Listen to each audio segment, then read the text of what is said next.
How you doing, fellas? It's Bear with Texas Bushcraft. And I'm Jesse with Texas Bushcraft. And we're going to do a review of the Battle Horse knives, Busy Bee. It's a Busy Bee. They sent this to me last Wednesday. And so we're going to do some batoning and chopping with it. And we'll let you know how it works for us. See you in a minute.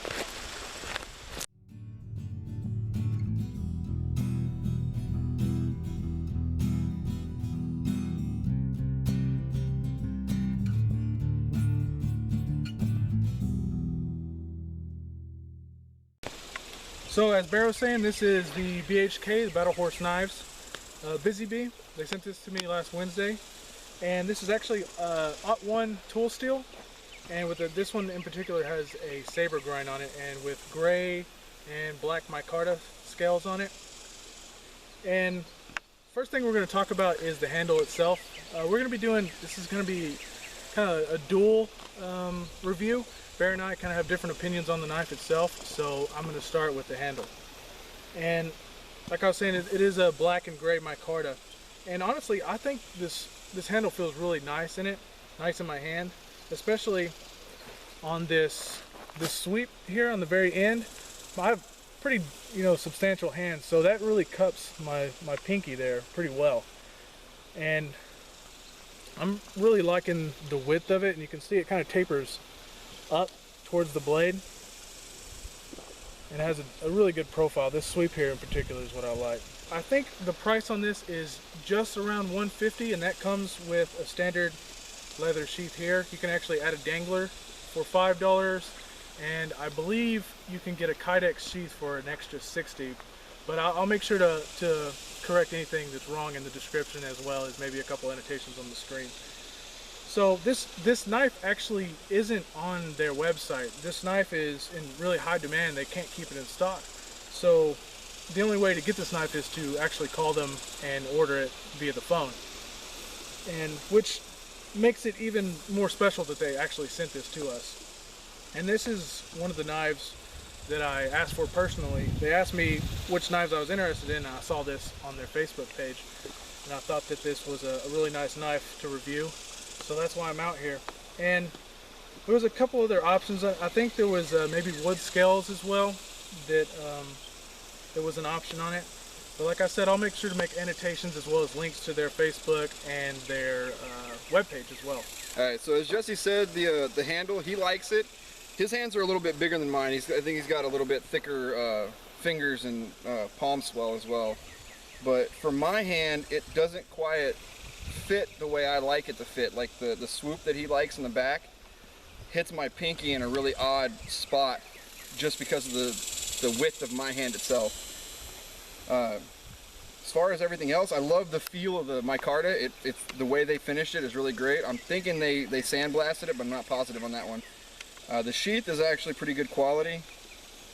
I was not quite surprised at that because it's BHK. They do pretty good stuff. So I think we'll get started on the cutting portion of this, and we'll see how it goes. So the first thing we're going to do on this Busy Bee is some feather sticks. And I like to do that first just because normally when they send you the knife, it's going to be at its sharpest. I mean, if it's a good quality knife anyway. So I'm going to be doing most of the light work with this knife because I recently hurt my shoulder and I can't really do put a lot of pressure or torque it in the wrong way. So the first thing is, like I was saying earlier, this has a saber grind on it.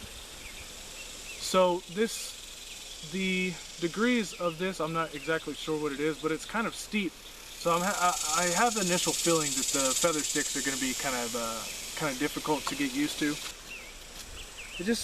Every knife takes a little getting used to, especially when it comes to light stuff like this. So I'm barely putting any pressure on it. I'm going to see how thin I can get these curls.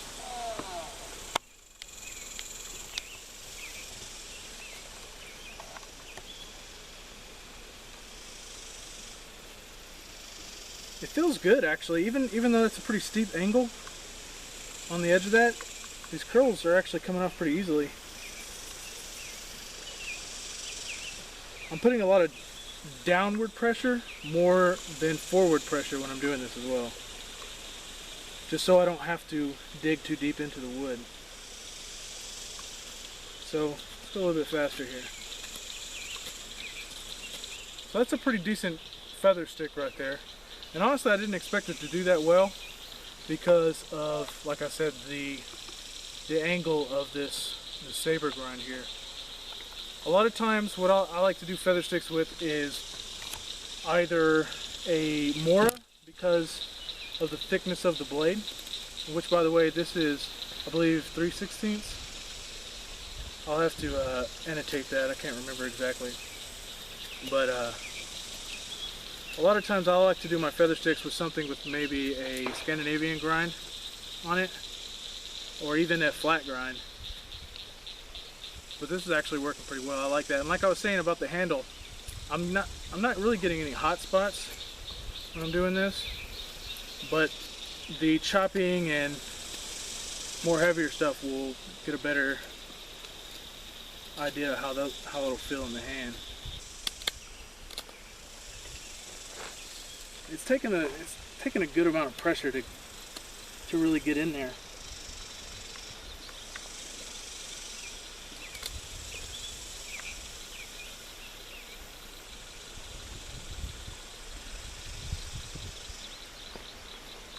So that cut a pretty good notch in there, and I'm just using thumb pressure there.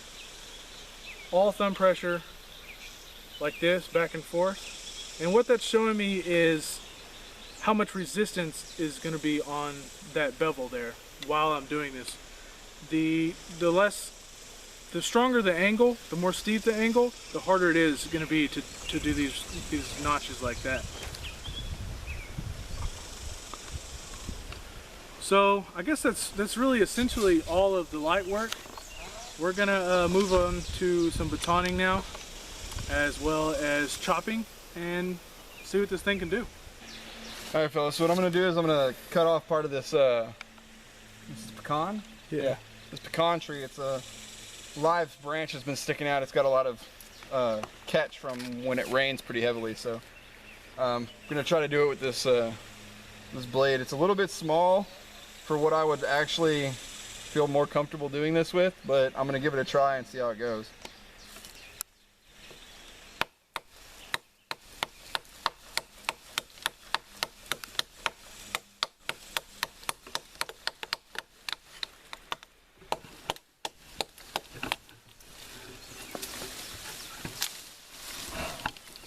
All right, so. Was it hard work? Yeah, very. When you're chopping with this thing, if you're not holding it full on with your hand or just using the top part of the choil area here with just your finger and using that as your pivot point for the strikes, this area right here digs into the backside of my pinky really bad. And I tried. You're talking about that curve at the end? Yeah, the curve right here will dig into the back of my pinky. So I had to use just this part and use it as a pivot when I was swinging, and put the pad of my pinky on the curve here in order to get it to work decently.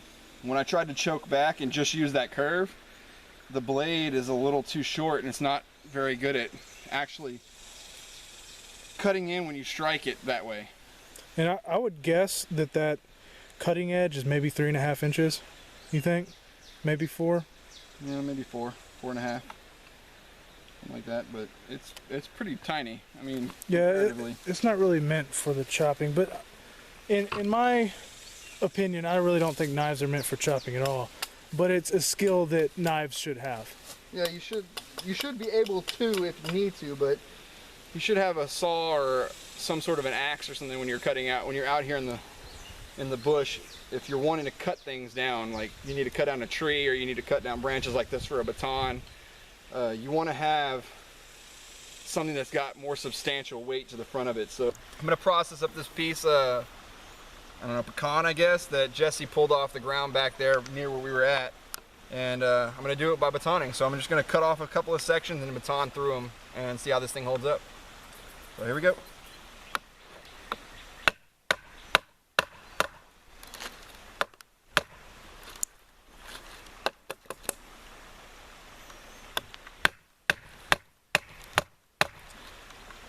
Man, this thing is hard.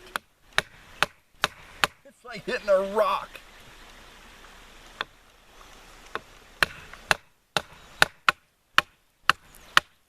I actually think it might be because of the wood. That stuff is crazy hard.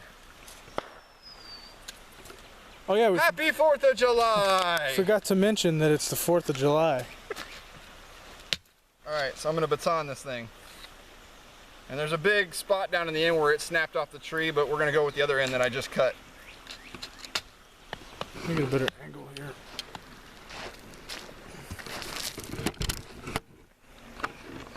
You still video? Yeah. No. And a good rule of thumb for batoning, you never want to baton something that is wider than the blade. You always want to have at least a half an inch of the blade sticking out of the other side when you're batoning. Otherwise, you have nothing for the actual baton to strike on. So once you get it to the point where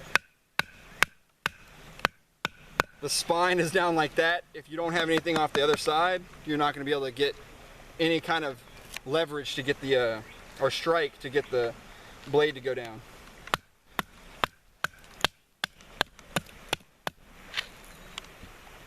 As you can see there.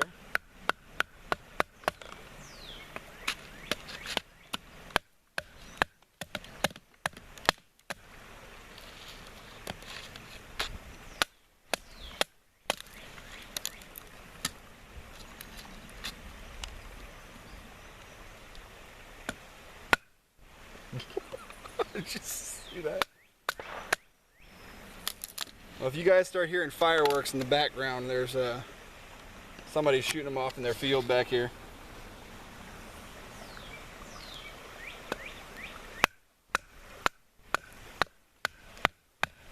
Ooh, hit a knot. Pretty big knot. So you just quartered a good 12, 14 inch piece of pecan with that. Pecan. And the blade, the edge is... You see any nicks, any... I'm checking for rolls right now. There's no rolls on it. I'm not seeing any nicks or chips or anything. And it's still, I mean, it's not as sharp as it was, but that's to be expected. But it still cut hair off my arm. Like the first time when I pulled it out of the sheath, the first thing I did to test it was run it across my arm and cut this nice little 2-inch patch of hair off with no problem, just like it was a razor. But now it's a little bit harder. But yeah, there's no rolling, no chipping that I can see. You saw a bunch of the chopping and batoning and cutting and so forth. And now we're just gonna see how well it throws some sparks on it. First with a ferro rod, and then I got a piece of flint over here. We're gonna start the fire with char cloth. So first one is flint steel, or excuse me, ferro rod.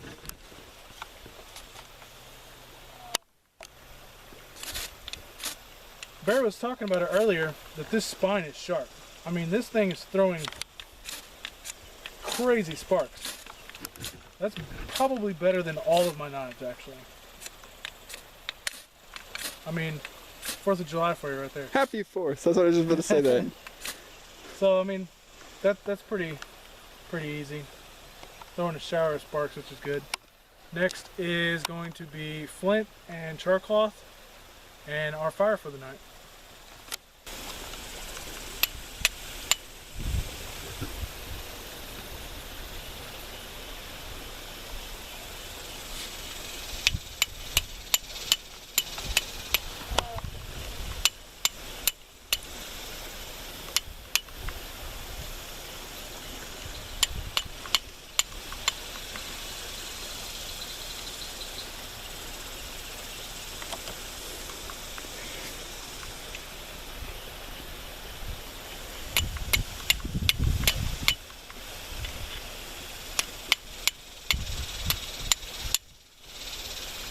Kind of hard to hold on to. It's a little small. Yeah.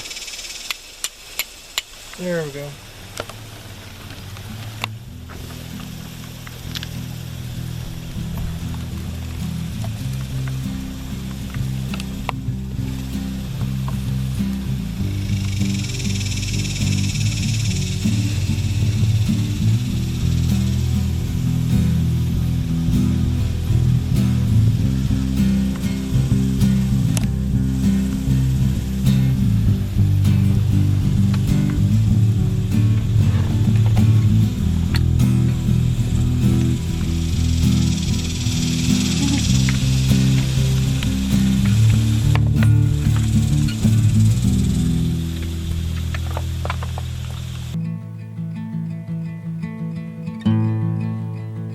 the length of the blade will allow you to plunge it